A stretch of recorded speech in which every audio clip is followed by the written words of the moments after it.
Hey everyone, welcome back to the Banana Thumbnail Podcast, where we bring thumbnails to life to crush the competition. Today, we've got something really cool lined up for you. Absolutely, we're diving into the world of thumbnail A/B testing on YouTube, and trust me, this is a game changer for creators out there. That's right. I think a lot of creators pour their heart and soul into editing their videos, only to see them flatline because, well, no one's clicking on them. Right. It's like you've crafted this masterpiece, but if your thumbnail isn't enticing enough, it's all for nothing. Exactly. So let's kick things off with the basics. Thumbnail. A/B testing is all about experimenting with different thumbnails to see which one gets more clicks. It's like putting your best foot forward and seeing which shoe fits best. Wait, so what you're saying is you can actually test out different versions before deciding on the final thumbnail? Yep. And it's super important because thumbnails can be responsible for up to 50% of a video's total success. Not the editing, not the script, the thumbnail.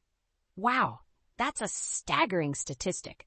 So if you can improve just a little, you could see massive growth in views and subscribers.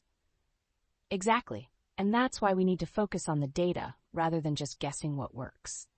I see creators taking wild guesses about their thumbnails, and that can be really expensive in terms of time and effort. Yeah, I can imagine. What's the best way to start with? A/B testing, though. Great question. First, you've got to isolate one variable at a time.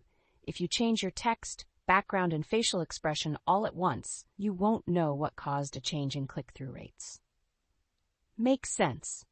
So, if your thumbnail is super busy, it's going to be tough to analyze results accurately.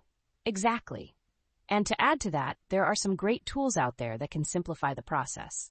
For example, I recommend using tools like thumbsup.tv to see how your thumbnails look on different screen sizes, since over 70% of viewers come from mobile. Oh, interesting! So, you need to make sure that your thumbnails look good even on a small screen, right? Yes. And let's not forget about the content of the thumbnail matching the actual video. If your thumbnail looks great but has no connection to your content, you'll see a drop in audience retention. So, it's not just about getting clicks. It's about keeping those viewers engaged too. Exactly. If you trick someone into clicking but don't deliver, you could be penalized by the algorithm. Oof, that's tough. What other tools should creators consider?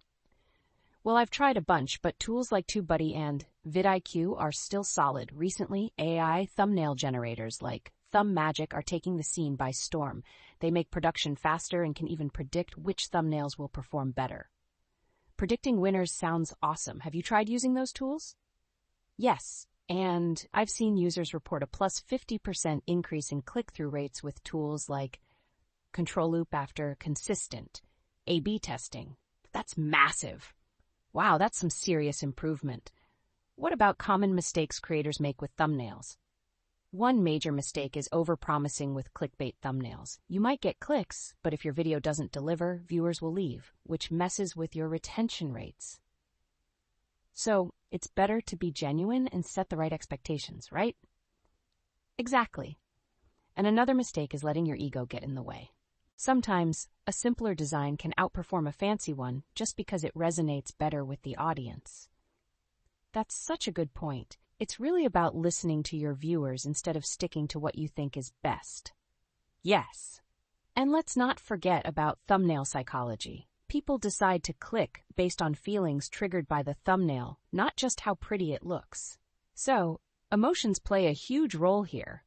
Definitely. For example, using expressive faces in your thumbnails can grab attention. Humans are wired to notice faces. That's fascinating. I've noticed some thumbnails with strong emotions do tend to stand out more. Right, and speaking of trends, we're seeing a shift toward genuine smiles instead of those exaggerated shock faces. It's becoming more authentic. Makes sense. People are craving authenticity these days. Exactly. So if there's one takeaway for our listeners today, it's to embrace the power of A/B testing your thumbnails and learn from the data. So true. This could really make or break a channel. All right, that's a wrap for this episode of Banana Thumbnail Podcast. Thanks for listening, and we'll catch you in the next one.